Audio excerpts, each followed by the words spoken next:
Have you ever been pushed so far that you had to leave everything behind? Well, Luke Carver was that man. He was stuck in a part of Wyoming where the wind felt like it could peel the skin right off you. If you want to hear how he got his justice, stick around and be sure to subscribe. It was the late 1870s, and a mean winter had a death grip on the land. Even with May showing up, the Medicine Bow Mountains looked cold and unforgiving. Luke Carver gritted his teeth, pulling fence wire tight against a post. He was a quiet fella, built tough, just like the country he was fighting to tame. He twisted the wire till it was taut, then hammered a staple in with a crack that sounded an awful lot like a gunshot. Straightening up, he tried to work a knot out of his shoulder. It was an old ache, a constant reminder of a hurt that wouldn't heal. The bullet that put it there was dug out by a shaky-handed doctor 3 years ago. But the memory of that lead was a burden he carried every single day. He looked out at his land, a hard piece of dirt that didn't give up anything easy. But bless its heart, it was his. A few skinny cattle grazed nearby. They were tough critters, survivors, just like Gwem. They'd made it through the blizzards, standing with their heads down against the wind. His little cabin stood against the big, empty sky, looking lonesome. The roof sagged a bit, but it was shelter and it was home. Most days, the only sound was the wind hissing through the sagebrush. He walked over to his horse, a sturdy gelding, to check the saddle. As he swung up, that old pain in his shoulder flared up something fierce, and his mind went right back to the reason he was out here all alone. It was the sheer injustice of it all that kept him up at night. He remembered his younger brother, not even 20 years old, standing with his hands in the air. The boy had been a little reckless, arguing over pay with a powerful rancher. But he was unarmed when the rancher's foreman just shot him down in the street. The town sheriff, a man whose pockets were lined with that rancher's money, called it a fair fight. Luke knew better. That's why he lived on the edge of nowhere, away from crooked laws. He tried to settle that score, and because of it, he couldn't live amongst folks anymore. He only rode into Bitter Creek when the coffee can was bone dry and the flour was all gone. That little town always got quiet. It was just a few dusty buildings huddled against the wind, full of folks who knew all about surviving. When Luke tied his horse up at the general store, the porch talk just seemed to fade away. Men he'd known for 2 years would give him a careful nod, their hands always in plain sight. The women would turn to the shop windows, pretending to look at things they couldn't afford. They all knew who he was, the man who'd ended a gunfight 2 counties away. The law said it was self-defense, that the other fella drew first, but the reputation stuck. Out here, a man too good with a gun was a man to watch, not welcome. Luke Carver was dangerous. That was the story anyway. And maybe it was true. He had already lost everything he had to lose. Now stick around to see what happens when a man with nothing left is pushed too far. 30 miles east, a stagecoach bounced along a road to a place called Bitter Creek. The road was just 2 deep ruts in the hard ground, a perfect place to snap an axle. Inside, Clara Hale sat on a hard bench, her hands gripping a small, battered trunk on her lap. She wore a dark blue dress, a good one once, but now the cuffs were frayed and dusty. It was a dress from another life, a life with polished floors and easy living. This bone-rattling ride was taking her somewhere new, somewhere unknown. Across from her sat a large man sweating in a suit, and a woman holding a Bible like a shield. Next to Clara, a young clerk kept nervously looking her way. Clara just stared out the window at the wide-open country. She'd never seen so much empty land. It was wild and a little bit scary, but there was an honesty to it, a clean slate that called to her. "I hear the hotel in Bitter Creek is a real dive," said the woman, with the Bible, her voice cut through the noise of the wheels, aimed right at the big man. She was pretending Clara wasn't even there. "No place for decent people," she added. "It serves its purpose, ma'am," the man grunted, his eyes sliding over to Clara. He gave her a look that sized her up, and not in a kind way. "I reckon not everyone out here is looking for decency," he muttered. Clara felt her face get hot but didn't look at them. She was a woman alone, and that was enough to make folks talk. But a woman with her name was something else entirely. She'd heard the whispers. At the last stop, she'd heard that same woman talking to the station master. "That's the Hale girl," the woman had hissed. "They say she was Preston Ward's little secret." "The big rancher?" the station master asked, spitting a stream of tobacco juice. "A bad name. Folks said she ran off with a saddlebag full of his money, or maybe he just threw her out. Either way, she was a fallen woman. Clara's knuckles turned white on her trunk. That single word didn't come close to the hell she had lived. They knew nothing about her father, a man with big dreams and a weak spine, who gambled away their home, and in his final bet, gambled away his own daughter. They didn't know how Preston Ward called in that debt, or how he'd smiled, telling Clara her father's safety depended on her gratitude. Ward was king in this territory. He owned the land, the water, and the law. For 2 years she had lived in his fine house. She was a prisoner in a golden cage, enduring his ways to keep her father alive. But she was wrong. Her daddy had died 6 months ago, frozen solid in a snowbank. Ward had kept the news from her, using it against her, until she found the letter in his desk. That was the night the fear burned away, leaving only cold, hard resolve behind. She had not stolen his money. She took only her mother's locket and enough coin for a ticket. She was running, but she knew Ward wouldn't let his property go so easy. He was the kind of man who collected things, and he hated to lose. The stagecoach gave a hard buck as it hit a deep rut. It threw Clara against the wall. She gasped. "Careful there, miss," the man across from her said. He had a smirk on his face. "You don't want to go and damage the merchandise." Clara looked at him. Her green eyes were sharp and clear. For a second, the man's smile faltered. "I am not merchandise," she said, her voice low and steady. "And you do well to mind your own business." The woman with the Bible let out a gasp, but before another word was said, the whole world just exploded. It started with a crack like a dry branch snapping, but a whole lot louder. A rifle. The coach swerved hard. The horses screamed, a high, terrifying sound of pure panic. "Get down," the clerk yelled. Another shot rang out. The big fellow across from her jerked back hard against the seat. A small red hole appeared in the middle of his forehead. He just slumped forward, dead before he hit the floor. Clara screamed as the coach tilted on its side. The world spun, sky, then ground, then sky again. A wheel hit a boulder and the entire carriage flipped over. Wood shattered with a deafening crunch. Dust filled the air, thick and choking. Clara was thrown up, then down, her body slamming against the frame. She felt a searing pain in her leg, a sharp tear that made her vision flash white. Then everything stopped. The silence that followed was more frightening than the noise. A wheel was still spinning with a soft creak. Someone was moaning, low and steady. The clerk, she figured. The woman with the Bible was silent. Clara lay crumpled on the ceiling of the coach. Her ears were ringing. She tried to move, but her leg was pinned, a piece of the busted seat. She pulled, and a sharp pain took her breath clean away. "Check on that driver," a gruff voice called out from outside. "He is down," took a bullet in the shoulder. "But he is out cold," another man answered. "What is inside?" Clara went still as a stone.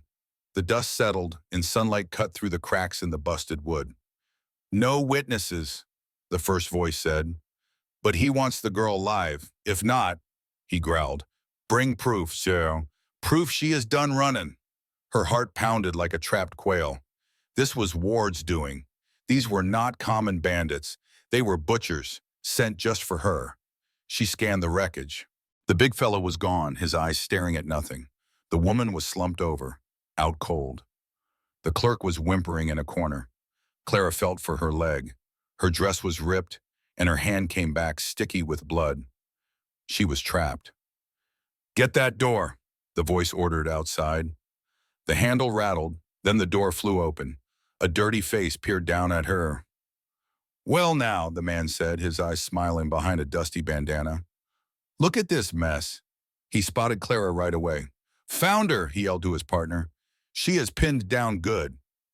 "Is she hurt?" the other man called out. "Looks that way. Her leg is caught. If she cannot walk, we end it now." He reached in, his hand grabbing her arm in a cruel grip. "Come on now, little lady," he grunted. "Mr. Ward is waiting." Clara did not think, she just acted. Her free hand found a sharp piece of wood in the debris. He yanked her up, and fire shot through her leg, but she was ready for him. She swung that piece of wood with all her might. The sharp point dug right into his wrist. He howled and let go. "The little witch stabbed me!" Just shoot her and let us be done with it, his partner yelled back. No, Ward pays double if she is alive. Clara collapsed, dizzy with pain. Her leg throbbed something fierce. She closed her eyes, just waiting for the end. Then a rifle cracked. But it was not them. The sound echoed from the canyon walls. What was that? The man hissed, ducking back. Rider coming, the other one shouted. North Ridge. Does not look like a lawman, but he has got a rifle. Another shot cracked the air. Closer this time. A bullet whined off the wheel right by his head. Let us get out of here. This ain't worth it. What about the girl? Leave her. If she is hurt bad, the night will finish her. Ward never has to know. They scrambled away, their horses thundering off into the distance. Clara lay trembling in the wreckage. The world went quiet again, but it was a heavy silence. She was bleeding, trapped, and the sun was sinking fast. Time was running out. Luke Carver was riding the north fence line when gunshots cut through the quiet sky. 2 shots, a pause, then a whole volley. He pulled his horse up sharp. His hand went straight for the rifle in his saddle. It was not his fight. Getting mixed up in trouble out here was just a fast way to get buried. The sound came from the stage road in the South Canyon, a nasty spot full of blind corners. A voice in his head told him to ride on home. He already had enough ghosts. But he knew the stage was due, and all that gunfire was not a good sign. It meant people were dying. He cursed low and pointed his horse toward the canyon. He spurred the horse into a run. He saw the dust cloud before he saw the coach. Cresting the ridge, he saw 2 men getting on their horses near the wreck. These were not simple road agents. They moved like hired guns. Luke fired a warning shot. He aimed high, not wanting to kill strangers. He just wanted them gone. He fired again, closer this time. The men took the hint and rode off hard. Luke kept his rifle ready, scanning the rocks for a third man, just in case. The wind was cold. When nothing moved, he rode down slow, his eyes on the overturned coach. It was a bad wreck. One of the lead horses was down, tangled and dead. The others had broken free and run off. He swung down from his horse, rifle in hand. The driver was slumped by a rock, holding a bloody shoulder and groaning. The man looked up, his eyes wild. They ambushed us. Luke told him to stay put. Near the coach, a dead man lay in a fine suit. A clerk was shivering on the ground. Luke climbed onto the side of the coach and looked inside. A woman was lying there. She was pale, her face streaked with dust. Her dark honey-colored hair was loose, but it was the blood that caught his eye, a dark stain spreading on her dress. It was high on her leg. Luke dropped down inside the coach. She flinched hard when he knelt beside her, her hands coming up to defend herself. Her eyes flew open, green and terrified. Easy now, he said, his voice soft. I am not one of them. Clara just stared at the big, rough-looking man. His face was shadowed by his hat, with a dark stubble and an old scar through his eyebrow. He looked as hard as the land itself. They left, she whispered, her voice like broken glass.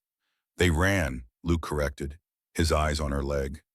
A piece of iron had torn right through her dress and sunk into her skin. The pin was gone, but the wound was deep. You are hurt something awful. I can walk, she fibbed, trying to push herself up. But a jolt of pain made her cry out and fall right back down. Luke caught her before her head could hit the wooden floor. His hand supported her neck, and his other arm went around her waist. She was trembling all over from the shock. Do not move, he commanded. You thrash around, and you will bleed out. He looked up at the sky through the doorway. Heavy purple clouds were building in the west. A bad storm was coming. He looked back down at her. I have to get you out of this place.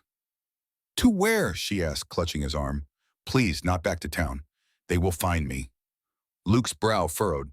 So this was not a simple robbery. This was a hunt. Town's a 3-hour ride, Luke said. And with this storm coming, you would freeze solid before we even got halfway. He made his choice. It was a fool's choice, one that would surely bring trouble to his own home. But looking at the pure fear in her eyes and the blood staining her dress, he saw no other way. My place is 2 miles north, he said. I am taking you there. He did not wait for her to agree. He just slid his arms under her, one beneath her knees and the other behind her back. She was lighter than he figured, almost frail except for that fire in her eyes. He lifted her and she gasped. hiding her face in his coat to smother a scream as the movement tore at her wound. Clara felt the solid wall of his chest, the sheer strength in him. He smelled of sagebrush, sweat, and tobacco. It was the scent of a man of the outdoors, and for a second, a wave of panic hit her, a memory of other men. But his grip was businesslike, steady. He held her like a rancher rescuing a calf, not like a man trying to claim a woman. He carried her out of the wreckage, his boots sure-footed on the busted wood. Outside, the wind was biting hard. It cut right through her torn dress. Luke carried her straight to his horse. The stagecoach driver was now sitting up, looking dazed. "Can you ride?" Luke asked him. "I reckon so, if I take it slow." "Take the clerk's horse. The boy can ride with you. Just follow my lead." Luke then lifted Clara up toward the saddle. "Put your foot in this stirrup on 3. 1, 2, 3. He gave her a push, and she swung her good leg over the top. She gripped the saddle horn so tight her knuckles turned white. Luke swung up right behind her. There was barely any room. She had to lean forward, and his chest was pressed hard against her back. His arms came around her on both sides to take the reins. "Land back," he told her. "If you try to hold yourself up, you are going to pass out." Clara hesitated for a heartbeat, then slumped back against him. The contact was a shock. She could feel his body heat seeping into her, a warm shield against the freezing wind. His chin grazed the top of her head. Luke felt her stiffen and then slowly relax. He gritted his teeth. It had been years since he had held a woman this close. Her hair smelled of rosewater and trail dust. Her body felt soft against his, and the way she fit against him woke up an old instinct he thought he had long since buried. It was not desire, not yet anyway. It was a fierce, sudden need to shield her from the wind and everything else. He wanted to keep the world from hurting her anymore. He clicked his tongue, and the horse moved forward.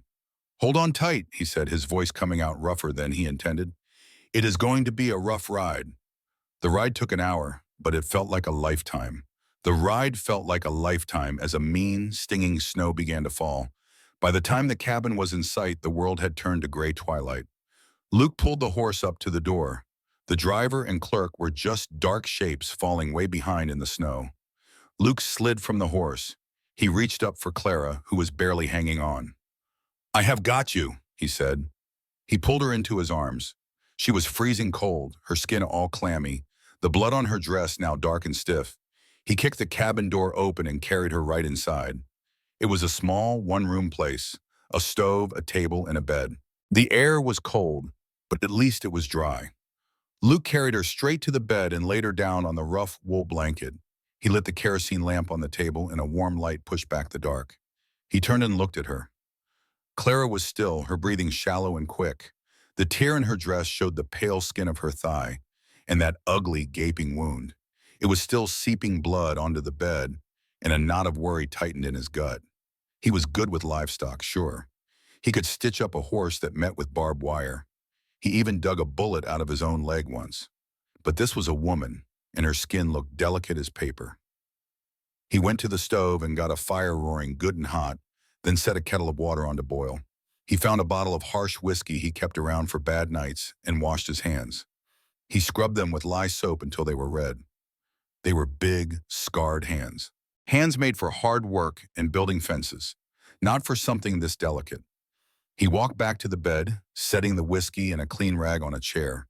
He had to clean that wound. He had to stitch it up. And that meant he had to cut away her dress. He looked at Clara's face. She was awake. Her eyes were open, just a crack. She looked terrified, huddled there like she was expecting to be hit. "I have to clean it," Luke said, his voice sounding too loud. "I have to stop the bleeding." She just gave a weak nod. She did not say a word, just watched his hands as he took a knife from his belt. He paused for a moment. His fingers trembled, just a little. He took a deep breath to steady himself. Here he was, miles from anywhere, alone with this poor woman, about to do something that felt awfully personal. "I'm sorry," he muttered, mostly to himself. He lowered the knife and started to carefully cut the fabric. The air in the cabin was thick with the smell of wood smoke, dust, and the sharp scent of blood. Outside, the storm was raging, the wind howling against the walls like a hurt animal. It rattled the one window in its frame. But inside, the silence was somehow even louder. A heavy silence, broken only by the hiss of the kettle and the woman's shallow, ragged breathing. Luke Carver stood by that bed, his big frame casting a long, flickering shadow in the lamplight. In the dim lamplight, Luke felt too big for the small room. His scarred hands trembled slightly as he opened a bottle of whiskey. Its harsh smell mixed with the scent of blood. Clara Hale lay shivering on his simple bed, pale as a ghost. Her fine blue dress, caked with mud, was ruined. "I have to cut the dress, ma'am," Luke said, his voice low and rough. "The fabric is stuck in the wound. There is no other way." Clara gave a small, jerky nod. She felt a filth that went deeper than the road dust on her skin. It was the invisible stain of the last 2 years, of Preston Ward's hands. And now this quiet, rough man was about to see her completely. He was going to take away her very last defense. "Do what you have to do," she whispered. Luke took his sharp knife, the blade glinting in the light. He moved with care, sliding the tip into the torn skirt. The sound of wool tearing was loud in the silence. He peeled back the heavy, blood-soaked cloth. He tried to keep his eyes only on the injury, like a chore to be done. But when the fabric fell away, his throat suddenly went dry. The wound was ugly, a long, deep gash, but the skin around it was so pale and soft. "I am sorry," again, the words feeling clumsy. Clara pulled at the scraps of her skirt and turned her head to the wall. She waited for the change she always expected from men. She waited for his gentle hands to become cruel and greedy. "This is going to sting," Luke warned softly. "I have to clean it." He poured the whiskey onto a clean piece of cloth. Bracing himself, he gently dabbed at the wound. Clara gasped, her body arching from the sudden, sharp pain. "Easy now," he murmured, his voice steady. "I have to get the dirt out." He was focused, just trying to clean that wound right, and then everything changed in a heartbeat. He was reaching for a spot of blood near the top. It was high on her thigh. The old cabin floor was uneven and his boot slipped. He threw his hand out to catch his balance. His rough palm slid right past the cut. It landed high on the soft skin of her inner thigh. It was a place no stranger should ever touch. His hand rested there for just a second. The whole world just seemed to stop. Clara held her breath, her eyes flying open. She was in shock. It wasn't pain, but a sudden strange jolt. His hand was large and warm. It felt wrong, and yet it didn't. It was nothing like Ward's cold, possessive grip. Luke froze solid. He could feel her pulse drumming right under his fingertips. For that one long second, he wasn't just helping a stranger. He was just a man, and a powerful feeling he had long forgotten came rushing back. It was a deep ache he hadn't known since before sorrow had emptied him out. The silence in the room got so thick you could almost feel it. He snatched his hand back like he had touched a hot stove. He stumbled back, nearly spilling the water. His face turned beet red with shame. His heart was hammering, something fierce inside his chest. He started, his voice all shaky. "My boot. I slipped." "I didn't mean to," he finished, looking down at his own hands. He felt disgusted with himself, like he was some kind of animal. He was terrified she would see him as just another man taking what he wanted. Clara watched him, her breathing heavy. She could still feel where his hand had been. She had expected him to take advantage of his slip-up. But he was stumbling away, stuttering like a Maori caught doing wrong. She didn't see the cruel look she knew from Preston Ward. She saw a man who looked like he wished the ground would swallow him whole. His honest shame confused her more than anything. He was afraid. Not of her, but of frightening her. "It is all right," she whispered, her own voice trembling. But it was not all right. The air between them was changed forever. The air had changed. It was charged now and dangerous. Luke took a shaky breath and forced his eyes back to her leg. He focused only on the wound, refusing to look anywhere else. He had to finish this. He needed to be professional. He built a wall of duty between himself and the fire that had just sparked in his chest. "I have to stitch it," he said, his voice flat. "I'm threading the needle now. I will be quick." He returned to the bed, but his movements were stiff, almost mechanical. He kept his body angled away from her. When he had to touch her skin to close the wound, he used only his fingertips. He touched her as if she were made of glass. "Needle is going in," he said softly. "Hold still, now." He talked through the entire process, his voice a low murmur. One stitch done, tying the knot. Now the next one. You are doing just fine. Remember to breathe. He used his words like a shield. If he kept talking, the silence could not return. He could pretend his hand did not still burn with the memory of her skin. He could ignore how the mix of her sweat and rosewater was making his head spin. Clara lay still, biting her lip. She tasted copper and focused on his voice. It was deep and rough like the land, but held a kindness. She watched his face while he worked. He was frowning with concentration, a bead of sweat on his temple. He was not like Ward. He was not like the men from the stagecoach. He was Luke. That realization scared her more than the gunshots had. There, Luke said, tying off the last stitch. He did not look up, reaching for the clean linen. I am wrapping it now, not too tight. He bandaged the wound with quick, sure hands. When he finished, he pulled the blanket up to her chin. He covered her completely, hiding everything. Try to get some sleep, he said. He turned away quickly, blowing out the lamp before she could read his eyes. The heavy darkness returned. Thank you, Clara whispered. Do not thank me, Luke said from the shadows. His voice was harsh. Get some sleep. He took the extra quilt and walked to the far side of the cabin. He spread it on the floor near the door, as far from her bed as he could get. He lay down, still fully clothed, and stared at the dark ceiling. The wind howled outside. Inside, the only sound was the fire dying down. Luke lay rigid on the hard floor, his shoulder aching, but he barely felt it. All he could feel was the ghost of her touch on his hand. He closed his eyes. He tried to picture his wife's face, to hear her laugh, but the memory was hazy and distant. Instead, his mind kept replaying that 1 second, his boots slipping, his hands sliding, and Clara's sharp gasp. A cold, heavy guilt washed over him. He was supposed to be her protector, and he had felt desire. It felt like a betrayal of his duty and his grief. But underneath the guilt was an undeniable ache. He felt a loneliness so deep it was like a hunger, a craving to reach out. He wanted to feel her warmth again, but he just rolled over, angry at himself in the dark. Hours went by and the storm finally broke. Clara was lost in a feverish sleep. Her dreams were sharp and broken. First, she was in the stagecoach with the walls closing in. Then she was in Ward's dark study. He was there, smiling that slick, oily smile of his. You belong to me, Clara, he said. You have always been my property. He reached for her, his hands as cold as iron, clamping down on her arms. No, please, she whimpered. But Ward just laughed. There is nowhere to run. Clara gasped and jerked awake, her heart pounding a frantic rhythm in her chest.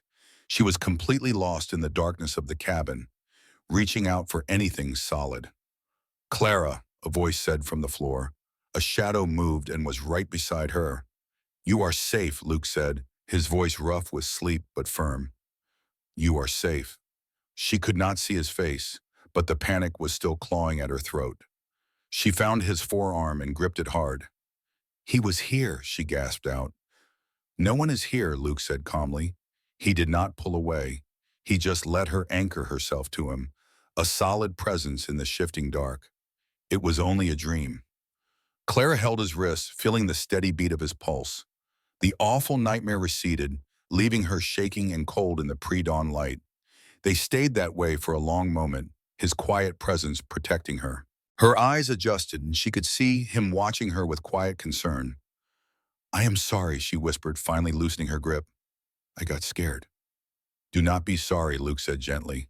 He waited for her to let go, then stepped back. Try to get some more sleep.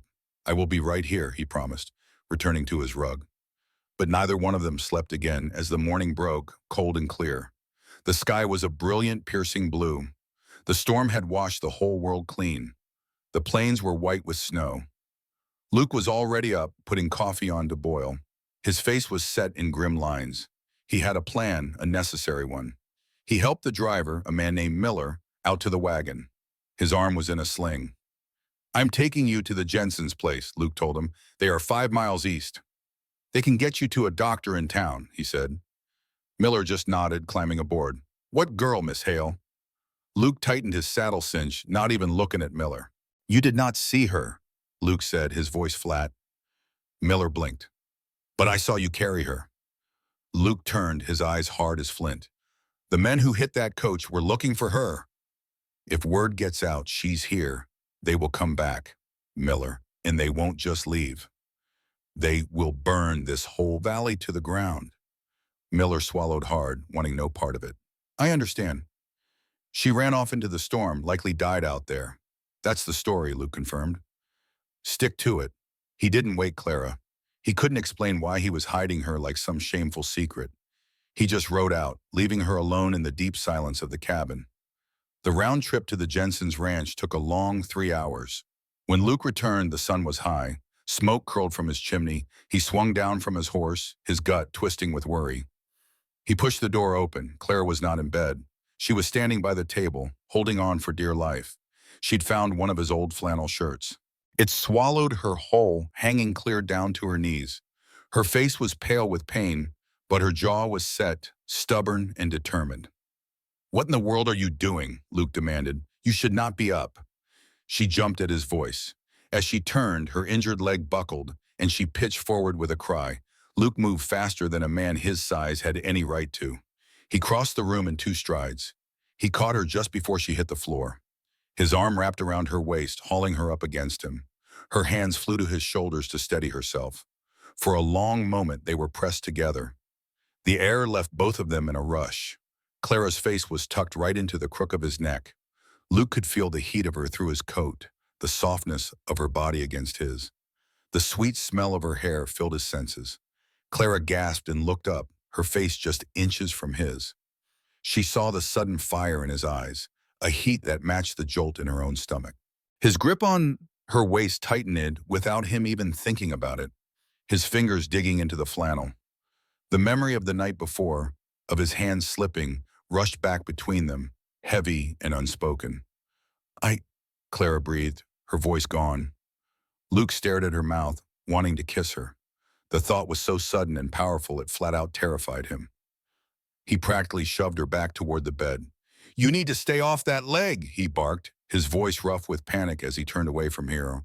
He ripped his hat off. Are you trying to tear those stitches out? You want to bleed to death?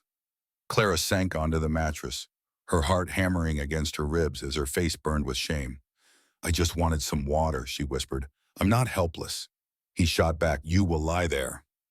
You're to stay put until I say so, Luke growled, grabbing the water bucket. I won't have you passing on my floor. He needed the cold air after spending half the night patching her up, so he stormed out to the well. The days that followed were a quiet, careful dance in the tiny cabin. They were 2 strangers trying their best to stay out of each other's way. Luke would cook, his big frame taking up all the space by the stove. Clara watched him from the bed. She noticed the gentle way he moved, how his muscles worked under his shirt. She saw how he always put the best pieces of meat on her plate. Changing her bandages every morning and evening was the most difficult part of the day. Clara would lift her skirt, and Luke would wash his hands, his face becoming a stony mask. His touch was quick and professional, only where it needed to be. But the memory of that first night hung between them. How's it looking? Clara asked one day. It's healing, Luke said, not looking up. The redness is down. You have gentle hands, she offered. Luke paused for a heartbeat. These hands work cattle, Miss Hale. There is nothing gentle about them. I know what cruel hands feel like, she whispered. And yours are not cruel. He tied the knot and stood up fast, moving away. I'm going to check the fences, he mumbled, grabbing his hat. Be back by dark. He worked himself to the bone outside, fixing things that were not broken. He chopped enough wood for 2 winters and rode the edge of his land, always watching. He was watching for trouble, for the past to come calling. But he always came back. The evenings were tense, with the wind howling outside, trapping them in the small cabin. Clara would mend his shirts, her needle moving with a skill he did not have. Luke would clean his rifle, the small space smelling of gun oil and stew. Their talk was safe and small. The snow is melting, the grass looks greener. They built a bridge of simple words over a deep canyon of silence. They never mentioned Preston Ward, or the man Luke had to put down. At night, after the lamp was out, the cabin felt full of unspoken thoughts. Clara would lie awake, listening to Luke breathe on the floor, just 6 feet away. She remembered how he caught her when she fell, how solid and safe he felt. She thought about his hands, the ones he claimed were not gentle, and she wondered what it would feel like if he touched her not to heal, but to hold. To hold. Luke lay there wide awake, watching the last embers glow in the stove. He could hear her stirring in the sheets, and the one he was trying to starve was just getting stronger with every little sound. Having her so close, catching glimpses of her in the firelight, was feeding a dangerous fire inside him. He felt like a man standing on the edge of a washout. He knew he ought to take her to town. He truly did. He should put her on the next stagecoach and send her far away. That would keep her safe, and him too. But every morning, seeing her in his bed, looking a little stronger, he'd find a reason to wait. Just one more day, he would tell himself. With every day, the unspoken thing between them grew. 2 weeks had gone by since that big storm, and a spring thaw was finally coming to the plains. The snow was melting back up in the high mountains, leaving the land soggy and dark below. A whole ocean of mud and new grass was spreading out. Clara Hale stood in the doorway of the cabin, carefully testing her weight on that injured leg. The dull ache was still there, a constant reminder, but the wound itself had finally closed up, thank the Lord. The angry red swelling had faded to a deep purple, and Luke's careful stitches were holding everything together just right. She could walk now, but with a limp that made her feel broken all over again in a new way. Luke was out by the corral, hitching the horses to the buckboard wagon. He moved with a purpose, never a wasted motion, just steady strength getting the job done. He had on his old leather coat, worn thin at the elbows, and his hat was pulled down low against the sun. He walked back to the cabin, but stopped short of the porch. He wouldn't look right at her, just stared off at the horizon. "It's time," he said, his voice flat. "You're well enough to travel. I'll take you on into Bitter Creek. You can figure it out from there." Clara held on to the door frame, as if to hold on to this safe place. The little cabin, smelling of wood smoke and coffee, had been a haven. But out there was the world, and somewhere in it was Preston Ward, just waiting. "Yes," she managed to say, the word like a rock in her throat. She gathered her few things, her small trunk and the dress she had mended. Luke handed her an old, worn duster coat. The coat was way too big on her, the heavy fabric swallowing her whole and brushing her ankles. But it smelled like him, tobacco, horse, and the pine from the mountains. Pulling it on felt strange. Luke reached out a hand to help her up onto the wagon seat. For just a second, his rough, calloused palm held hers, and the touch he sent a shock right through her. He let go the instant she was steady, then climbed up on his side and took hold of the reins. "Yeah," he called to the horses. The wagon groaned and lurched forward, leaving the little cabin behind in the mud. The cabin was just a speck behind them. The silence on the ride was heavy. Nothing but endless prairie stretched out under a big, empty sky. Only the wind moved through the grass. For the first hour, they said nothing. Luke's face was like stone as he stared at the horses ahead. Clara watched his strong hands on the reins, remembering how they'd trembled a bit right after he finished cleaning her wound. She looked away toward the mountains. "You've been mighty kind to me, Mr. Carver," she said, her voice small. "I know I have been a burden." Luke just shrugged his heavy shoulders. "I would do the same for a dog caught in a trap." It was a harsh thing to say, but he just did not want thanks. "They say I am a whore," she said suddenly. The ugly word hung in the air. Luke's hands gripped the leather reins tighter. "I do not listen to what folks say," he grumbled. "You should," she shot back, "because that is what you will hear in town." Preston Ward made sure of it. She had to let him know. She could not be a mystery to him anymore. "My father owed Ward $3,000, she said, looking straight ahead. "He cared more for cards and whiskey than he did for me. Ward came and said he would forgive the debt if I went to live at his ranch. He called it protection, said a woman alone could not survive." Luke's jaw muscle jumped. "I went," she continued. "I thought I was saving my pa. But Ward did not want a housekeeper. He wanted something he could own. He wanted me to be grateful for my cage, but I refused him. At first I was too scared, but then I started locking my door. I told him I would work anywhere to pay the debt, anywhere but his bed. That is when he started spreading rumors, telling his men I was wild. He bought my reputation so that no decent person would ever look at me. They rode in silence for a long time, the wagon wheels creaking. My brother was 20 years old, Luke said, his voice quiet. His name was Matt. He was loud and laughed a lot, not like me. He had a claim on some water the Circle T Ranch wanted. They cut his fences 3 times. The 4th time, Matt rode to town to talk. He did not even have his gun drawn. His arms. The foreman shot him. Said my brother threatened him. Luke, Clara whispered. The sheriff, Luke said, his voice empty, called it a fair fight, said Matt was a hothead. They buried him, and the Circle T took our water. He turned to her, his eyes full of shadows. That is why I am here, Clara. For rich men, the law is just a name for their crimes. You and I are just in their way. It was the first time he'd said her name, and it felt like a warm hand on her shoulder. The town of Bitter Creek was just a smudge on the horizon at first. As they got closer, the rough buildings took shape.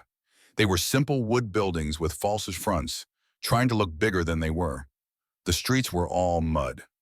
Luke drove the wagon right down the main street. The town was buzzing with folks hauling crates and horses tied up everywhere. But when they passed the saloon, all the talking just stopped. Clara could feel every single person watching them. She pulled Luke's big coat tighter around her, trying to disappear inside it. She saw a woman stop sweeping her porch to just stand and stare. Her eyes narrowed at the strange pair. Luke Carver, the wanted man, and the woman riding beside him. Well, look there, a voice floated over. That is the Hale girl. I thought she was gone. Now she is riding with him. I reckon that fits. Luke never looked over. His face was like stone. He stopped the wagon in front of the livery stable. I have got to get supplies, he said.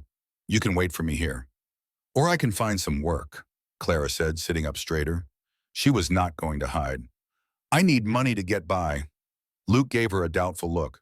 Clara, I will be just fine, she insisted, though it was a lie. She climbed down carefully, her bad leg complaining with every move. She tried to smooth her wild hair and limped towards the boarding house. The sign read, Mrs. Gable's Rooms and Meals. Clara pushed open the door and walked inside. It smelled of old wood and onions. Mrs. Gable, a sturdy woman with a wrinkled face, was behind the counter. She looked up with a friendly smile, but it fell right off her face the second she saw who it was. I do not have any rooms, Mrs. Gable said real sharp. I am not looking for a room, Clara replied, holding her head high. I am looking for work. I am a good cook, and I can clean. I sew better than anyone around here. Mrs. Gable just stared down at her book. I have got no work. Please, Clara said, a little bit of desperation in her voice.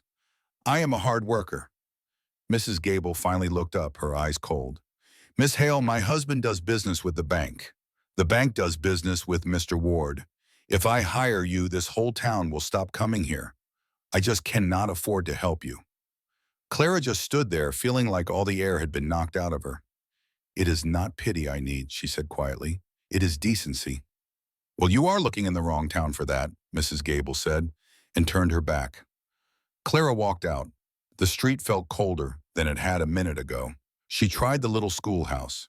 The teacher, a young fella, just stammered that the school board would never approve of someone like her being near the children. She even tried the laundry down at the end of the street.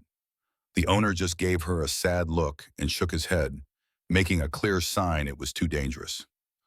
Throat, just a whisper of the name Ward. An hour later, Clara was outside the general store feeling beat down. The wind whipped dust in her face and the town's gossip stung worse than any sand. Well now, look what the cat dragged in.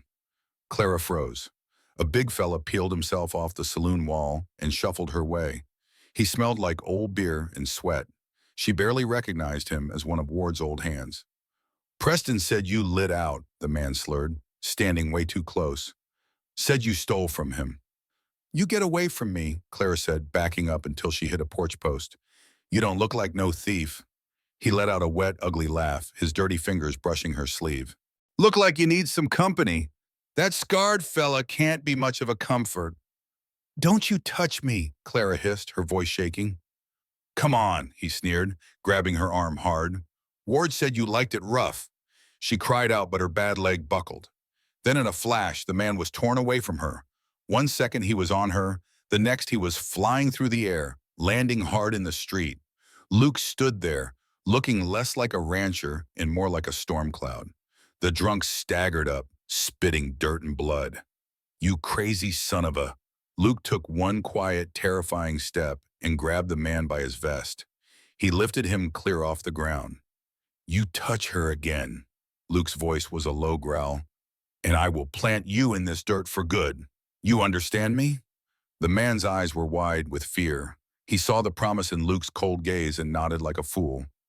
Luke shoved him, and the coward scrambled back toward the saloon. He then turned to Clara. "Are you all right?" he asked, his chest heaving.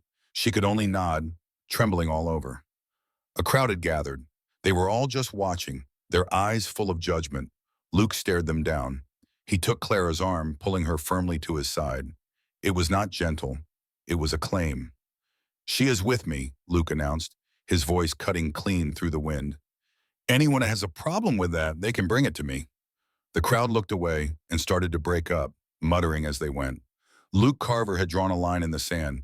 Clara felt a rush of fear and safety all at once. He had protected her, but he'd also made himself a target. "Luke," she whispered, "you shouldn't have done that." "Get in the wagon, bro," was all he said, his jaw set hard. But as he helped her up, a shadow fell over them both. Sheriff Brady stood on the boardwalk, his thumbs hooked in his gun belt. His gray eyes showed nothing. "That was mighty bold of you, Carver," the sheriff said in a low voice. "He put his hands on her," Luke replied. "I saw," the sheriff said, stepping down real close to the wagon. He lowered his voice. "Word is Preston Ward's looking for his property. Says she took things that ain't hers." "She is not property," Luke said flatly. "Ward reckons she is," the sheriff replied, his eyes fixed on Clara. "And Ward's got a long reach. Barns catch fire, men get shot by mistake out on the trail." "You threatening me, Sheriff?" Luke asked. "Just some friendly advice," the sheriff said. "Take her back or put her on a train west. This town don't want the war you're bringing." The sheriff turned and walked off. Luke stood there a second, then climbed back into the wagon. He snapped the reins. They both knew. The town had turned its back on them. They stopped at the boarding house just for Luke to get a hot meal to go from Mrs. Gable. But Mrs. Gable refused to even look at Clara, just handed the parcel to Luke with trembling hands. Clara waited in the narrow hallway. From the parlor, a woman's voice drifted out. "It's just shameful. Did you see how she looks at him? Like a lost puppy?" "She'll be his ruin," another woman added. "Luke Carver's seen enough trouble. Now he's taken up with a woman like that. The man's a fool. Mark my words, she's poison." That word, poison, hit Clara like a physical blow. She hurried out. She got into the wagon, hiding her face, her hands shaking so much she couldn't fasten her cloak. They rode out of town as the sun sank, casting long, dark shadows across the land. The wind turned biting cold. The long ride back to the cabin was heavy with silence. Luke was lost in thought, the sheriff's warning echoing in his head. The weight of his choice was heavy. He had made an enemy of the most powerful man in the territory. He'd risked his land, his life, all for the woman shivering beside him. Clara kept her eyes squeezed shut, trying to block out the hateful voices. She will be the death of him. They got back to the cabin long after dark. Luke took care of the horses. When he came inside, Clara was frantically packing her trunk. "What in the world are you doing?" he asked, shutting the door against the howling wind. "I am leaving," Clara said, her voice thin and brittle. "I cannot stay here." "Leaving to go where? It is pitch black out there," Luke said, pulling off his gloves. "I will walk," she insisted. "I will walk to the next town. I'll catch a train." Luke's voice rose. "On that bad leg of yours? You will not make it 5 miles. Stop this nonsense." "I have to go," she cried, spinning to face him. "Did you not hear them? Did you not hear the sheriff? Ward is coming. He will burn you out. He will kill you, Luke." "Just like they killed your brother." Luke went stiff as a board. "I can handle Ward." "No, you cannot," she pleaded. "I am poison, Luke. Everyone says so. I ruin everything I touch. Now I'm ruining you." "I will not let you die because of me," she cried out. "I make my own choices." Luke stepped toward her, his voice a low growl. "Don't you tell me what I can and cannot do." This was my choice. And it was a mistake, she sobbed. Why are you doing this for me? I am nobody. Because you are here, he roared into the sudden, heavy silence. The fire popped in the stove. Luke was breathing hard, his chest heaving. He took in her tear-streaked face, the fight in her eyes. I am not my brother, he said, his voice gone rough. And you are not nobody.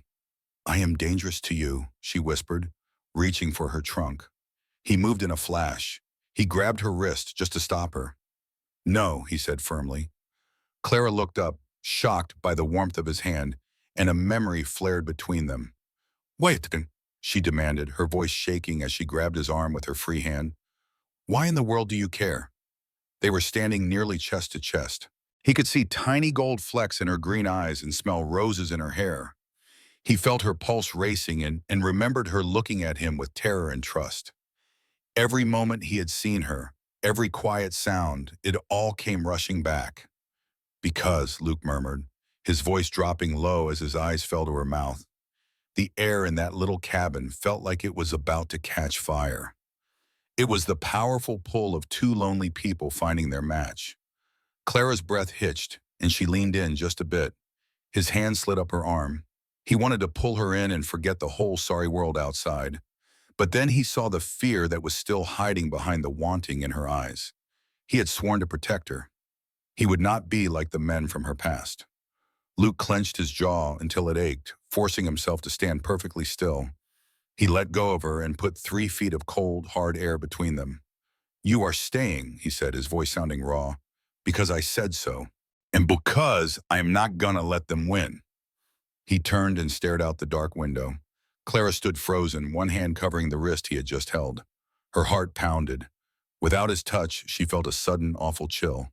And she knew right then she did not want to leave. She was afraid of a life without him. Luke, she whispered to his back. He did not turn. Go to bed, Clara, he pleaded. Clara saw the stiffness in his broad back, the worry carried in his shoulders. She slowly unbuttoned her heavy coat and let it drop to the floorboards. She walked over and sat on the bed, but sleep was a far-off thing. She just watched him stand guard against the darkness, feeling a deep dread in her soul. She knew this trouble was only just getting started. Their whole world started to shrink, closing in on Luke Carver's land like a tightening noose. It began with a quietness, when the morning bird songs that always welcomed the dawn just were not there. Even the wind felt heavy with trouble. Then came the riders. They never came close, just watched from the high ridges. Dark figures against that big, bright Wyoming sky. About 3 days after they got back from Bitter Creek, a neighbor, Silas Jensen, came riding up. Now Silas was a quiet man. His face was weathered like old leather, and he could not quite meet Luke's eye. He just sat there on his horse, holding his hat. Clara watched the whole thing from the dark of the window. Sheriff was out my way yesterday, Silas said, and spat a stream of tobacco juice in the dust. He was asking about stray cattle, asking who has been coming and going down the road.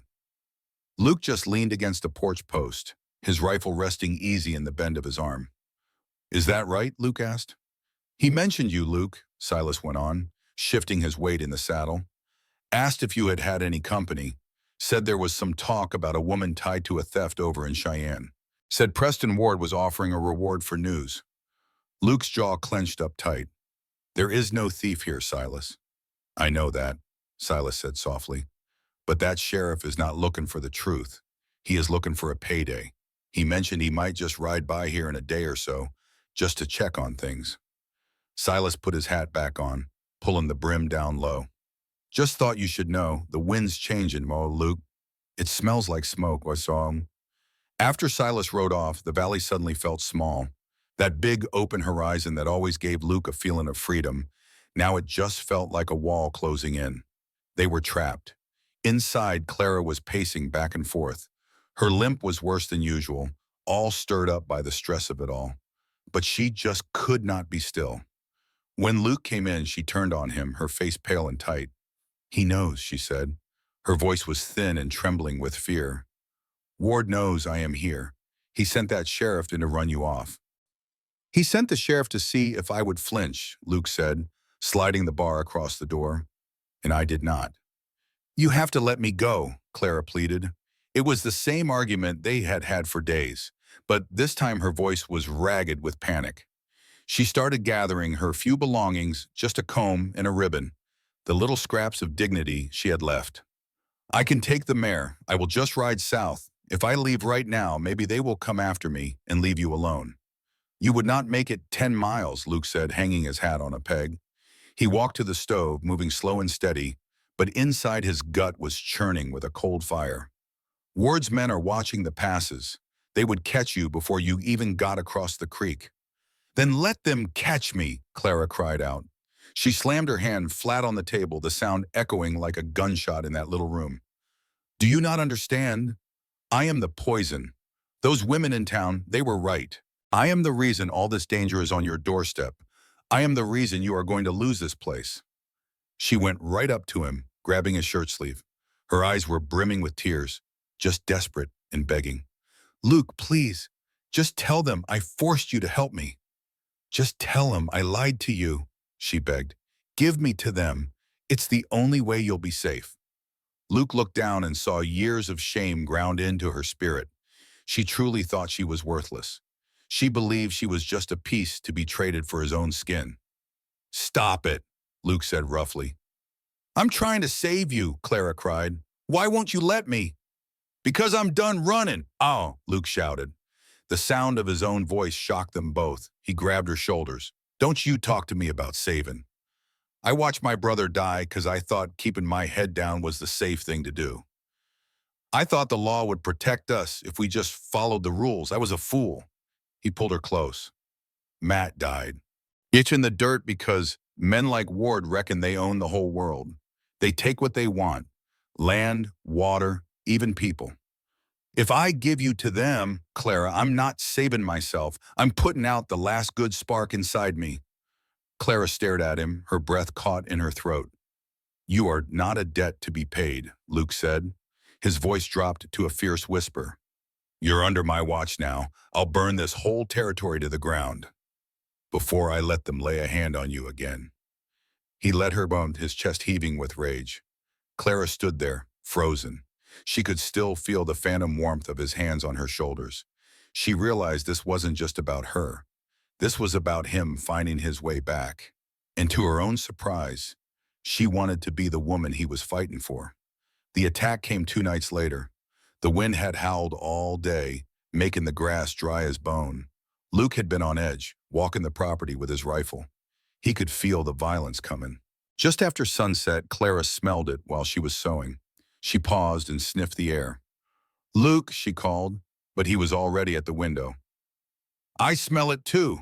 He flung the door open. The western sky was not dark, but glowing a nasty, angry orange.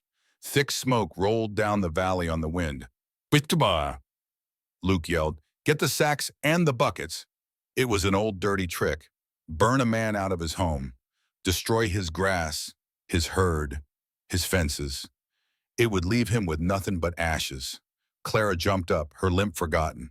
She grabbed the burlap sacks by the door while Luke soaked his in the water trough. You stay here, Luke ordered, turning to run toward the fire. No, Clara shouted, dunking her own sacks.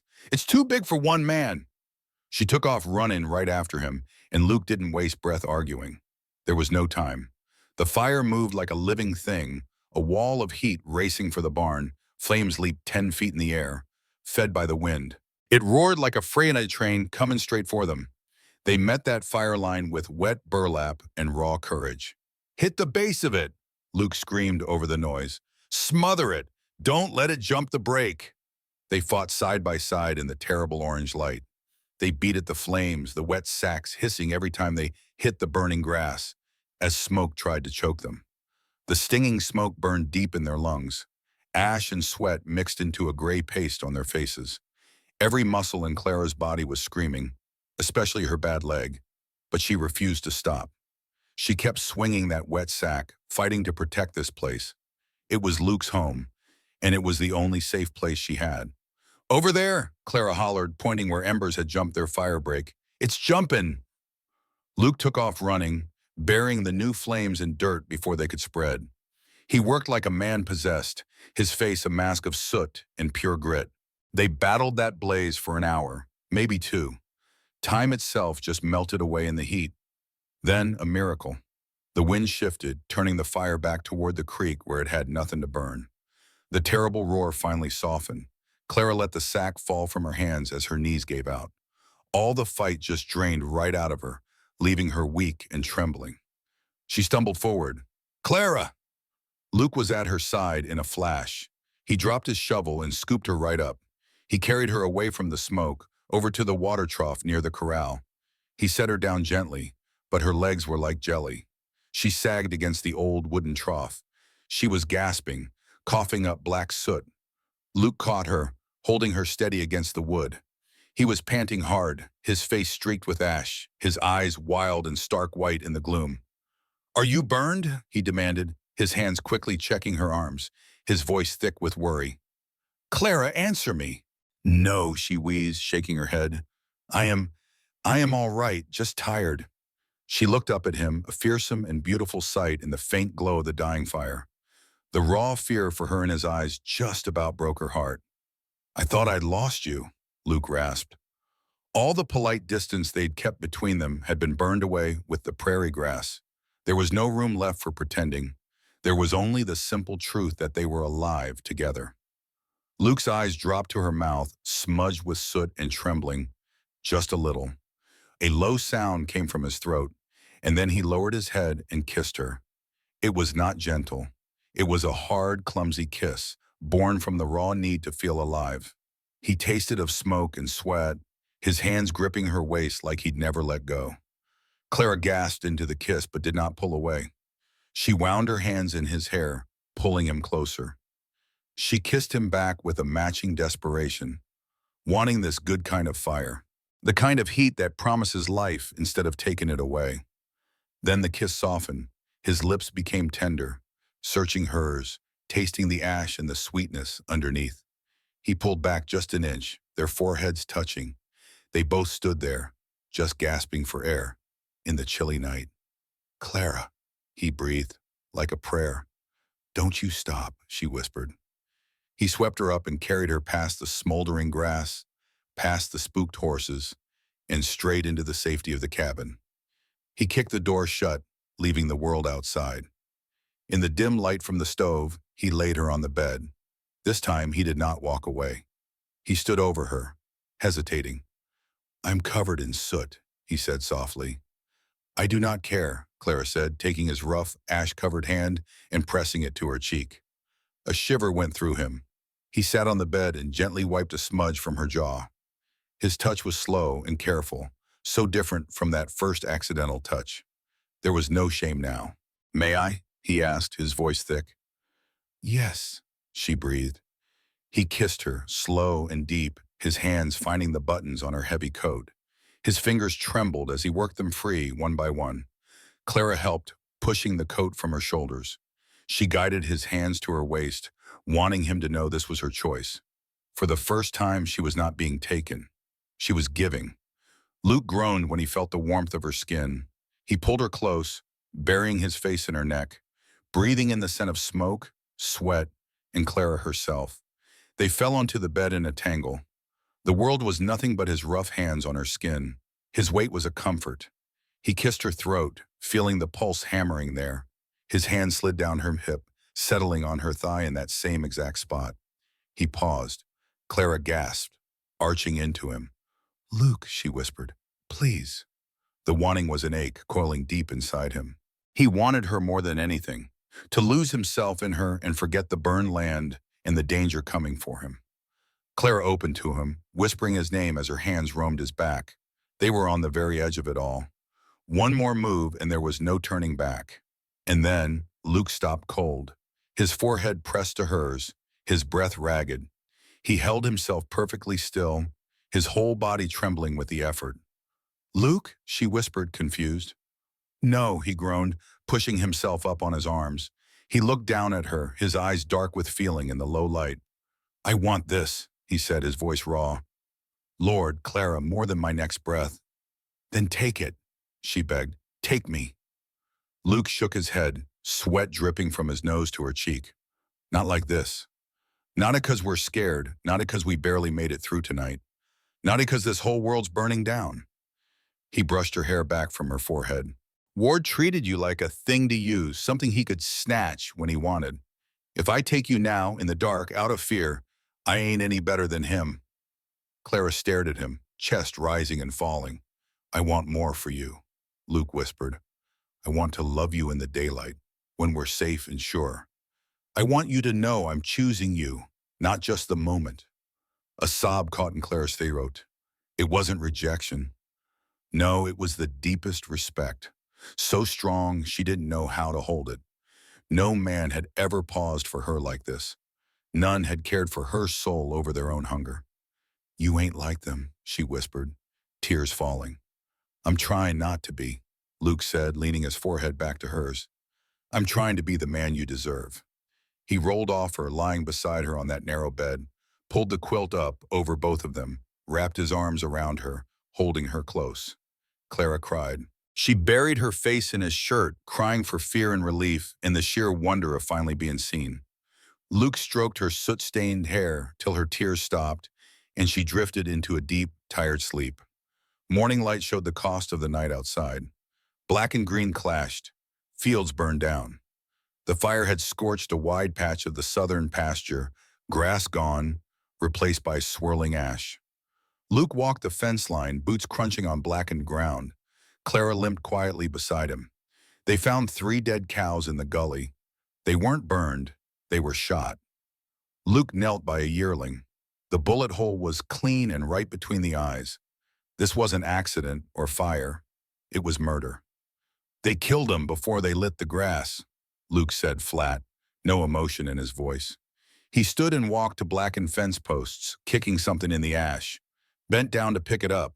A scorched piece of leather, maybe from a saddle or cinch, burned at the edges, but the brand was clear enough. The bar W, the brand of W. Preston Ward. It wasn't just a sign, it was a promise. Clara stared at the leather in Luke's hand, a cold dread sinking in her stomach, heavier than the breakfast she skipped. He won't stop, Clara whispered. Next, he'll burn the house down, and us with it. Luke turned the leather over slowly, eyes scanning the dead cattle, the burnt earth, his whole livelihood. Something in his face shifted. The calm endurance shattered. Beneath it, the old, hard gunfighter came back, dropped the leather in the dirt. No, Luke said fierce. He ain't stopping while we're hiding, waiting for him to strike. He looked at Clara, eyes steady now, decision clear. Pack your things, he said. Clara froze. You're sending me away? No, Luke said. We're heading to town. Clara grabbed his arm. Luke, you can't. The sheriff works for Ward, but a circuit judge is coming tomorrow, Luke said, his eyes fixed on the town. We're done running, Clara. We are not waiting for them to bring the fight to us. You mean to face him? She asked, her voice trembling. Luke, he owns everything here. I know, Luke said, taking her hand firmly. He expects us to run, to be afraid. He thinks I'm still that broken man who gave up. He gave her hand a squeeze. But I am not that man anymore. Not since finding you. Clara knew this plan was pure madness. To ride into Ward's town and ask for justice was a death sentence. But then she saw their burned home. She remembered how Luke held her and all the long years she had spent cowering in fear. She let Ward run her life because she was scared to fight. A tiny spark of hope flickered inside her. It was not much, but it was brighter than her fear. If we go, she said, her voice now steady, we go together. I will not let you stand there alone. Us, Luke just nodded, then gently kissed her knuckles. Together, he whispered. Then let's ride, Clara said, before I lose my nerve. Luke headed to the corral to saddle their horses. Clara turned back to the cabin. If she was going to face down Preston Ward, she would not do it looking like a victim. She would stand tall beside the man she loved. Their horses' hooves struck the dirt road of Bitter Creek. The sound was like a slow, steady drumbeat down the main street. It was late afternoon. The setting sun cast long, strange shadows ahead of Luke Carver and Clara Hale. They rode together, side by side. Luke sat tall, his eyes scanning everything. He watched the storefronts and alleys like a man who was expecting trouble to find him. Beside him, Clara rode tall, though pain shot through her leg with every jolt. She wore her mended blue dress, its hem stained with ash, and Luke's coat over her shoulders. A heavy, watchful silence hung over the town as they rode past. The blacksmith stopped his hammer to stare. A woman on a balcony just froze in place. Men standing outside the saloon stopped talking all at once. Every head turned to watch the scarred man and the woman they all scorned ride in. Whispers followed them, hissing like dry leaves skittering across the ground. "That's him," a man muttered. "Carver. And the girl. I heard Ward put a price on her." Clara kept her eyes forward, feeling naked under the town's stares. But she could feel Luke's strength right beside her, and it gave her all the courage she needed. She found the courage to keep her head high as they reached the sheriff's office. It was a small brick building with bars on the windows. Luke swung down from his horse, his boots hitting the dust, and tied the reins to the rail. He helped Clara down, his grip firm and steady. "You ready?" he asked quietly. "Yes," she whispered, though her stomach was in knots. They stepped inside. The air in the office was stale, thick with the smell of old paper and tobacco. Sheriff Brady sat with his boots kicked up on his desk, looking completely unsurprised. "Afternoon, Luke," he drawled, not moving his feet. "Miss Hale." "Sheriff," Luke nodded. He stood in the middle of the room, looking ready for anything. "I'm here to file a report."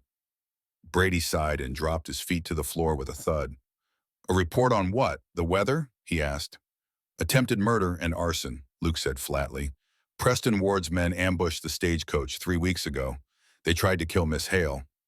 And last night they burned my grazing land and shot 3 of my cattle." The sheriff raised an eyebrow, his gaze full of doubt. "Those are mighty big claims, Luke. You got proof?" "I have the woman they tried to kill," Luke said, gesturing toward Clara. "And I have a piece of leather stamped with the Bar W brand from my burned fence." Brady chuckled, a cold, empty sound. "A scrap of leather? And road agents are a dime a dozen. It's a foolish game blaming a respected man like Mr. Ward for what bandits do." "It was not bandits," Clara said, her voice shaking but firm. "I heard them. They talked about Ward." Brady looked her up and down, taking in her worn-out dress. "Ma'am, your word isn't worth much here. Everybody in this town has heard the stories about why you left the Bar W. Showing up living in some bachelor's cabin? Well, people are gonna talk. They'll say you attract trouble like a stray dog. Maybe you brought that fire on yourself." Luke stepped forward, his shadow falling over the sheriff's desk. "Are you saying she had it coming?" "I'm saying," Brady snapped, "I don't arrest the biggest man in this territory because his mistress had a string of bad luck." The ugly word hung in the air. Clara's face burned with shame and pure anger. She stepped out from behind Luke, her limp pronounced, and walked right up to the desk. She placed her hands flat on the wood and looked the lawman dead in the eye. "I was not his mistress." Brady blinked, taken aback by her fire. "I was his purchase," she said clearly. "My father owed him $3,000. Ward said he'd cancel the debt if I went to his ranch. He bought me. He owns this sheriff the same way he owns his cattle. When I refused his advances and locked my door, he punished me. He started those terrible rumors you like to repeat. He wanted everyone to think badly of me, so no one would help. I did not take his money. I took only what belonged to me, and I will not be treated like property again. Not by him, and not by you." The sheriff just stared. For a second, he looked mighty uncomfortable. He knew what kind of man Preston Ward was. He knew about Ward's cruelty and his power. Before Brady could speak, the office doors swung wide open. "What a touching performance," a smooth voice said. Luke turned to see Preston Ward standing in the doorway. He was handsome, like a wolf is handsome. He was all sleek and dangerous in an expensive suit. He was flanked by 2 hired guns. Their eyes were as cold and dead as stones. "Clara," Ward said, his smile looking as fake as a $3 bill. "I am so glad to see you are safe. I was worried sick." "You were disappointed," Luke said. He stepped right between Ward and Clara. Ward glanced at Luke, dismissing him. "Carver, I hear you are hiding a fugitive." "That is a serious crime." Luke stood firm. "She is not a fugitive. She is a free woman." "She is a thief," Ward corrected, stepping inside. He said, "She stole my mother's pearls and $500 in gold from my safe." "That is a lie," Clara cried out. "I only took my own locket." Ward sighed. "You see, Sheriff, the guilt has made her crazy. She has twisted this poor man around her finger. She told him a sad story to turn him against me." He sneered at Luke. "I understand, Carver. A man gets lonely out on that patch of dirt you call a ranch. A woman like her knows just what to say to a man like you." Luke's hands curled into tight fists. He knew Ward was trying to provoke him into a fight. He wanted an excuse for his hired guns to start shooting. "I know a liar when I hear one," Luke said softly, "and I know a coward when I see one." The smile on Ward's face disappeared completely. "Sheriff, I want this woman arrested for theft, and I want him arrested for helping her. He also threatened my employee 3 days ago." Sheriff Brady looked from one man to the other. He was sweating. On one side was Ward, the man who owned this town. On the other was Luke Carver. Luke looked like he was about to explode. And the woman's story sounded true, which made Brady's stomach churn. "Now hold on," Brady said, raising his hands. "We are not arresting anyone just yet." "Do your job, Brady," Ward snapped. "I will," the sheriff said, standing up. "But we will do this by the book. Everything will be out in the open. You say she stole from you. She says you wronged her. The circuit judge arrives tomorrow. We will hold a proper hearing then. Tonight, the town can hear it all. If there is cause, I will jail them." Ward's eyes narrowed. He did not like it. He wanted Clara locked in a cell, or better, thrown in his wagon. But he saw Luke was not about to back down, and he saw the faces watching from the window. "Fine," Ward said, fixing his coat. "Tonight, at the saloon. I'll surely enjoy watching you defend that kind of woman and a killer."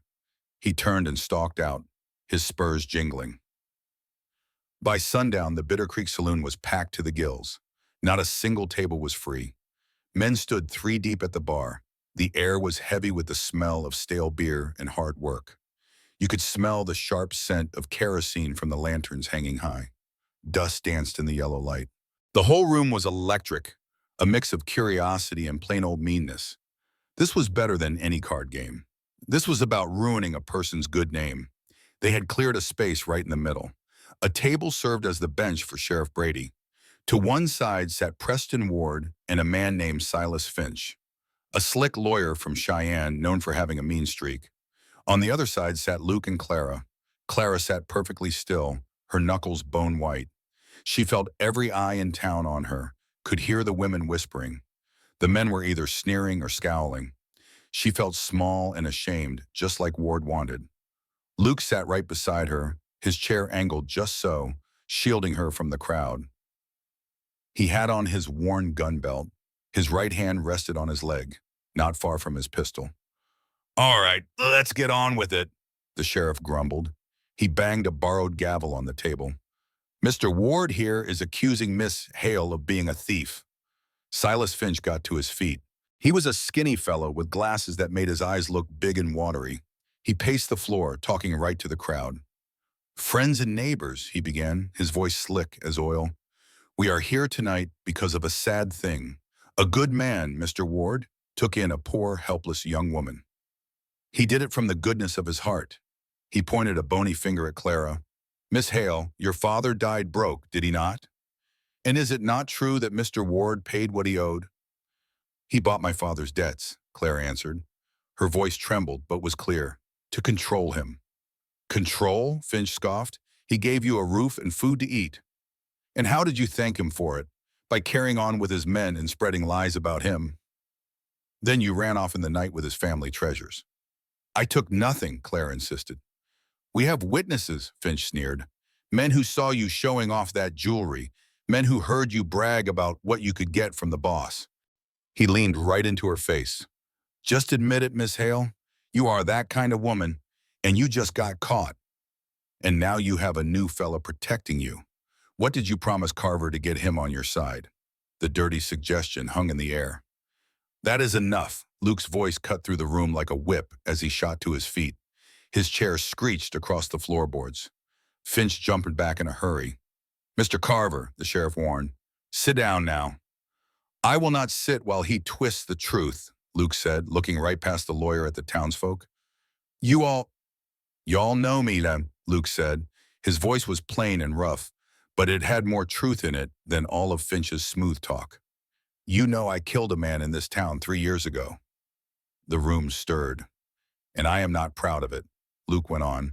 I let my anger get the best of me, and a man paid the price. I have lived with that every single day. I moved to the Badlands to be left alone. He looked at Clara, and his whole face softened.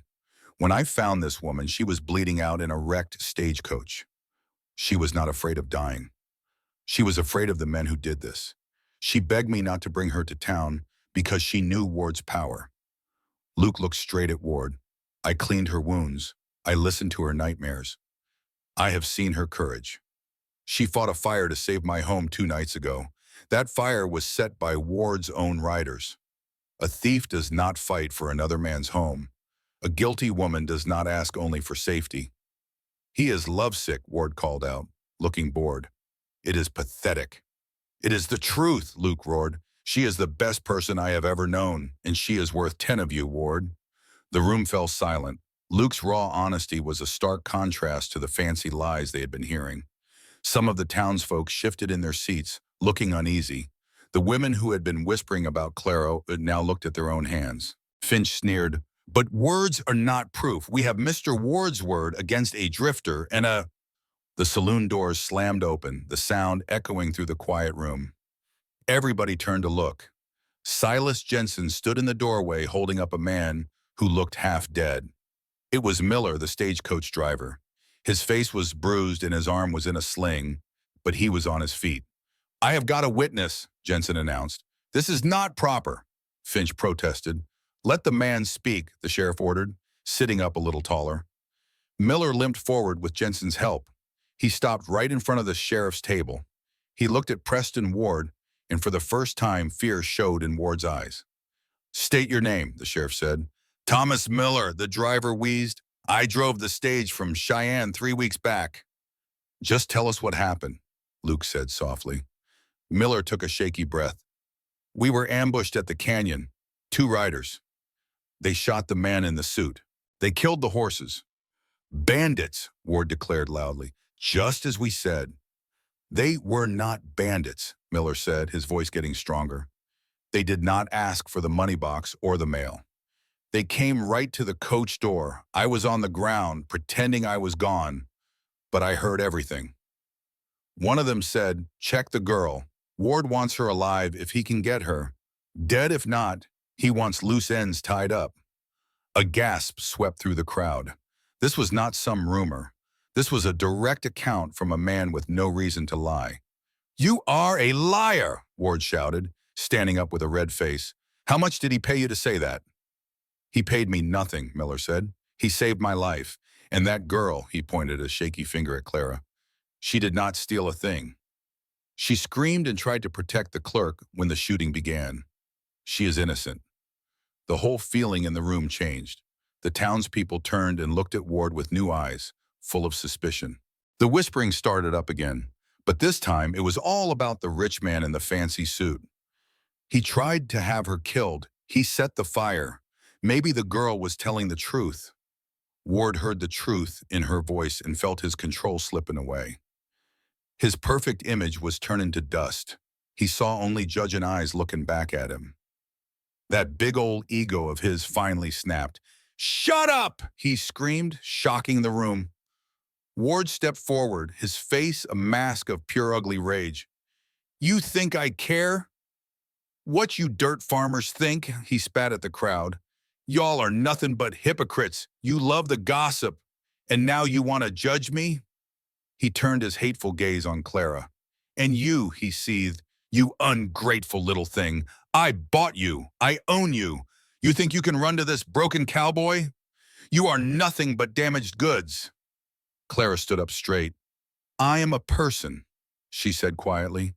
"You are mine," Ward roared to his hired guns. "Grab her. If this town won't give me what's mine, I'll take it." "No," Luke shouted as they moved. One of them reached for his iron. Luke did not hesitate, shoving Clara hard behind their oak table. "Down!" he yelled. As she hit the floor, the room exploded with a gunshot. The bullet splintered wood right where her head had been. Luke's own draw was a fluid motion. He didn't aim to kill, only to stop the threat. He fired one shot. It hit the gunman in the shoulder. The man cried out, dropping his pistol as chaos erupted. Women screamed and scrambled for the exits, while men dove under tables. The air filled with thick, white gun smoke. The second gunman started shooting wild. Luke grabbed the heavy table and flipped it on its side, making a barricade. He pulled Clara down behind it. "Stay down," he ordered, his voice firm. A bullet slammed into the wood shield, sending splinters flying right by Luke's face. He popped up and fired back, shattering the bar mirror and forcing the second gunman to duck. "Ward!" Luke yelled over the noise. "Call them off!" But Ward was standing alone. He had drawn a small, silver-plated pistol.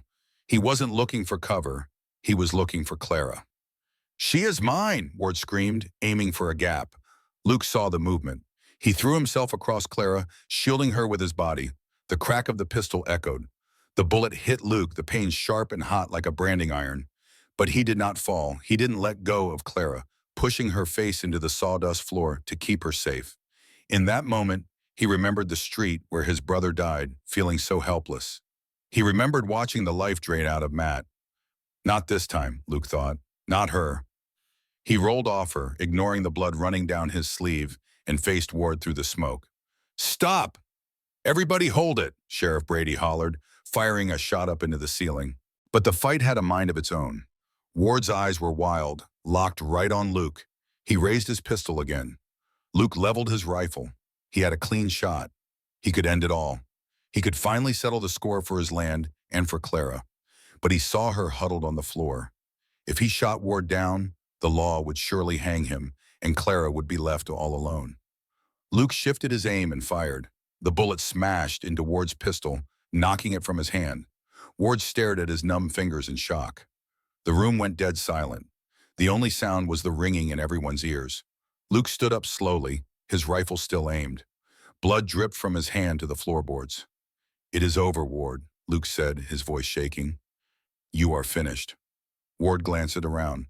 His hired guns were either down or had no weapons. The sheriff had a bead drawn on him. The townsfolk stared at him with pure hatred. But Ward wasn't the surrendering type. He looked at Clara, who was peeking out from a flipped table.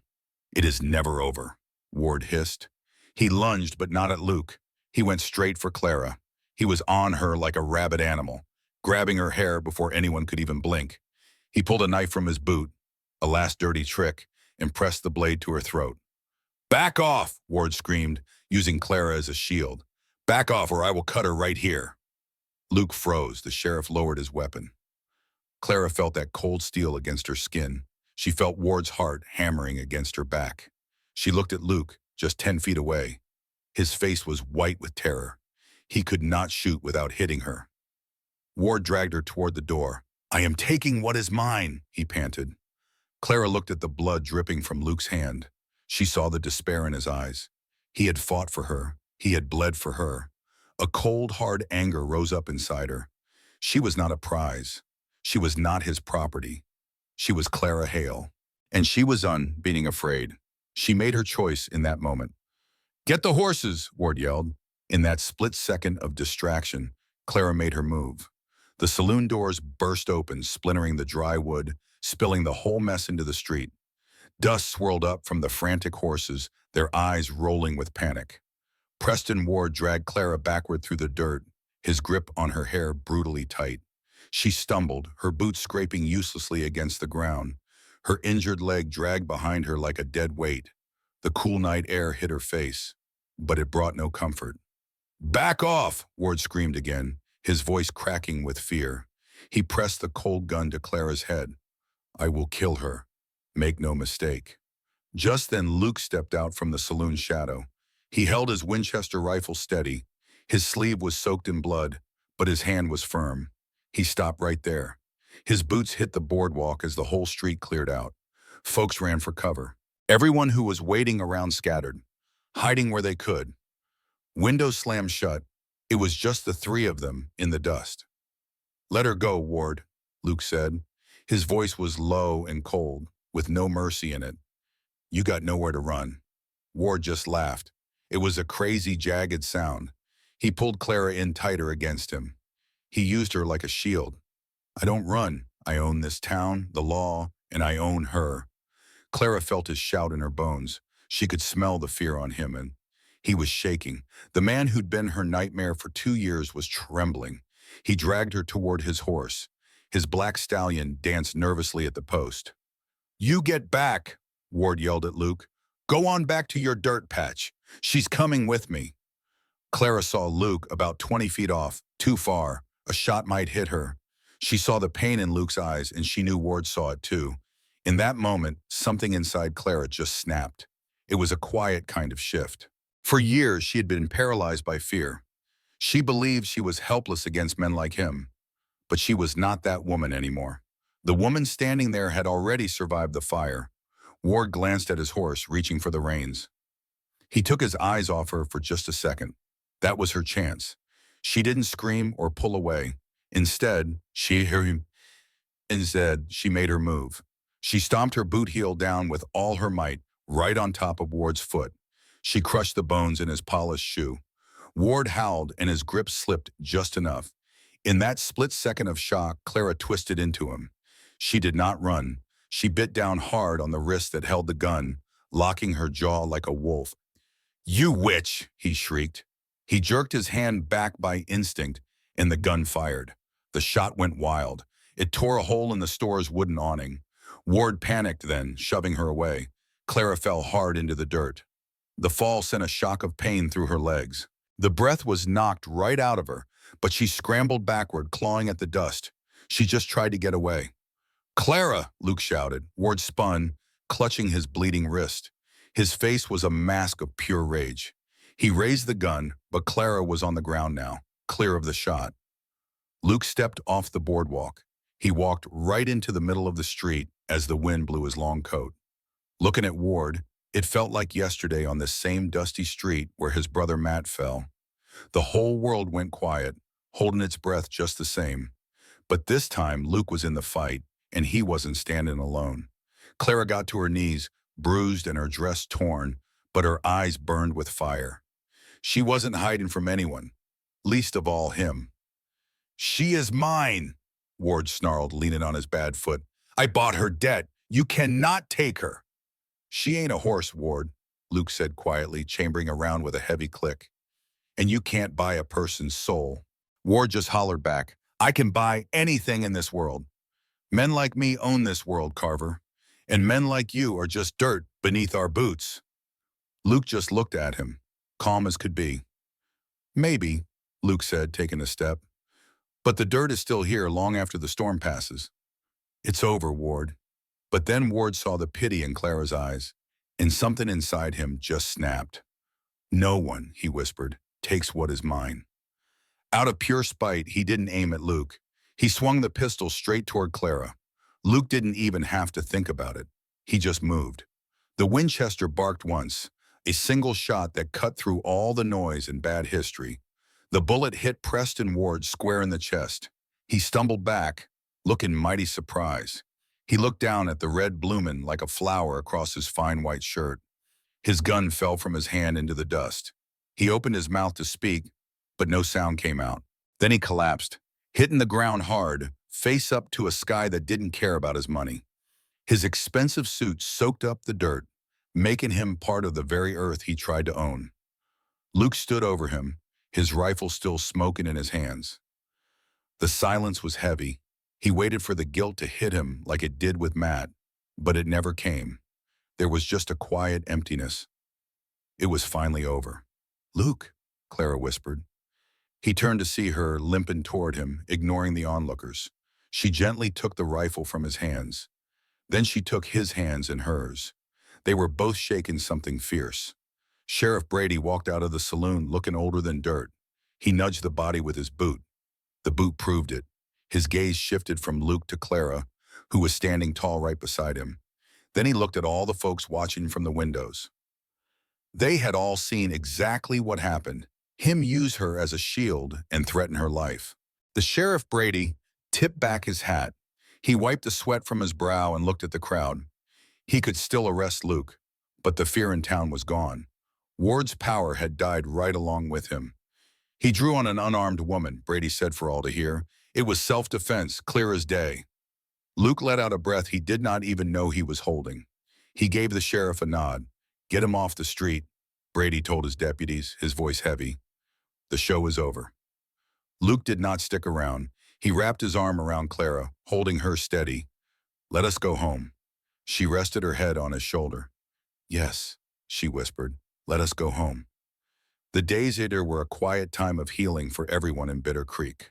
The poison that Preston Ward had spread through the town was finally starting to fade. Folks began to show their regret in small, quiet ways. When Luke went to the doctor for his arm, the blacksmith nearby reshoed his horse.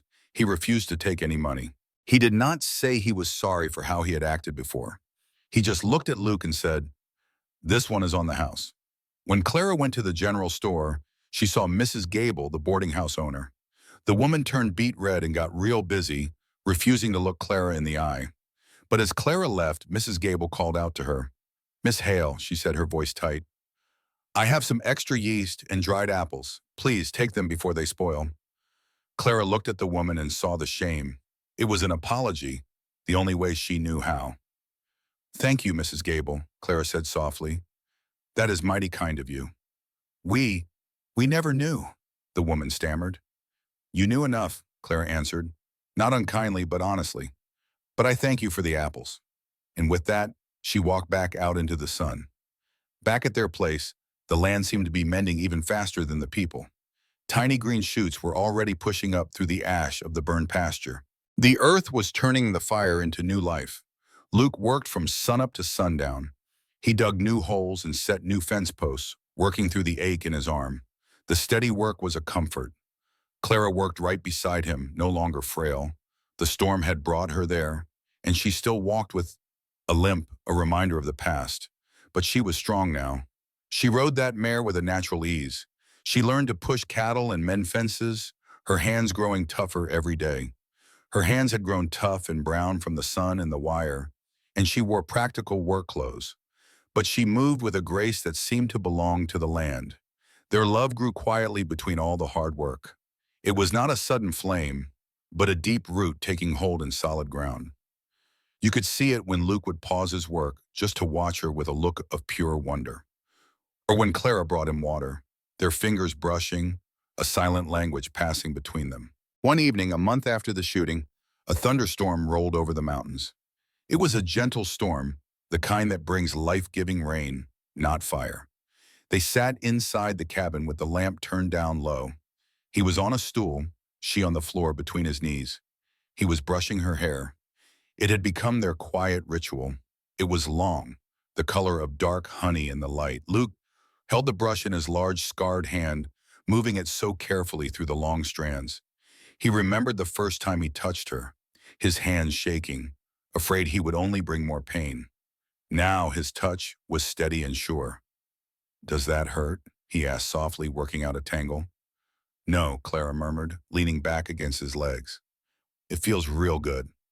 She reached up and took his free hand, weaving her fingers through his. Their hands just fit. "You are thinking about something," Luke said, feeling the tension leave her. "I am thinking about the fence," Clara said. "We need to finish that north line." Luke chuckled, a low rumble from his chest. "You are starting to sound like a rancher." "I am a rancher," she said, turning to look up at him. "I am your partner." "Am I not?" Luke stopped brushing. He looked down and saw the mended parts of her soul, and she bombed him. "Yes," he said, his voice thick with emotion. "You surely are." Later that night, the rain tapped a soft rhythm on the roof as the fire died to embers. For weeks they had laid in bed, just holding hands, sharing careful kisses. They were waiting for the fear to finally leave the room, for the ghosts to find their peace. But tonight there were no ghosts. Luke turned to her, his hand resting gently on her side. "Clara," he whispered. She turned to him, her eyes clear and certain. "I am here," she said, and pulled him close. When they came together, it was not with a frantic desperation, but with a slow and deliberate grace. It was not about taking, but about giving. It was a sacred offering between them. He kissed her deeply, pouring all his unspoken words into that touch, cherishing her completely. And Clara met him in every way, opening her heart and soul to him without reservation. And just like that, the shame Ward had planted in her was gone. She felt powerful, she felt beautiful and truly seen, as the rain tapped on the roof, healing old wounds. It was a quiet promise that they had survived, and they belonged only to each other. They lay tangled in the sheets, with cool air drifting in from the open window. Luke held her close to his chest, his chin resting gently on top of her head. She listened to his steady heartbeat. "This cabin's too small," he rumbled. Clara smiled against his skin. "I think it's cozy." "It's a shack," he chuckled. "We need another room, maybe even two." "Two rooms?" Clara teased back. "What in the world would we need two more rooms for?" Luke paused for a moment. "There are children back in Cheyenne," he said softly. "Orphans who've lost their folks." Clara lifted her head to look at him, his face more open than she had ever seen. "You want children? I want a life," Luke said. "I want to plant cottonwood trees that will take 50 years to grow. I want to build something that lasts longer than I do," he said, searching her eyes. "But only if you want it, if this is enough for you." Clara looked around their rough cabin. The work was hard and the land was lonely, but it was filled with peace. It was filled with love. "It is not enough," she whispered, kissing him. "It is everything." Later that summer, they stood on a ridge overlooking their land as the sun came up. The sky was streaked with purple and gold, and the valley below them was green. Their cattle grazed peacefully by the creek, and near them stood a line of fragile new saplings. It was a promise of shade for a generation they might never get to see. Luke's arm was around Clara. He had more gray in his hair, but the haunted look was finally gone. He was a man who had found his anchor. Clara leaned into him, her limp just a part of her story. She stood tall and strong, wearing a simple silver ring made by the town blacksmith. They looked out at the wild country. They knew it was a place that could be brutal. It would test them with freezes and heat, and the storms would always come back. But as the wind blew through their hair and the sun warmed their faces, they were not afraid. They were like the land itself, weathered and scarred, but truly alive. "Ready?" Luke asked her. Clara smiled, a thing so bright it outshone the sun. "Ready," she answered. They turned and walked toward the home they had built together from the ashes. Two stubborn souls who planted hope in the hard earth and were fixin' to watch it grow. Thank you, friends. Well, now, it's been a real pleasure sharing the story of Luke and Clara with you all. It is a tale of true grit, second chance, and a love tougher than Texas soil. I would sure love to know where you are listening from. Go on and leave a comment down below to tell me. And if you enjoyed this journey, please think about subscribing to From Wild West. We have plenty more stories about outlaws, lawmen, and big open skies. What did you think of the ending for Luke and Clara? Let me know in the comments. I read every single one. Until next time, you all take care.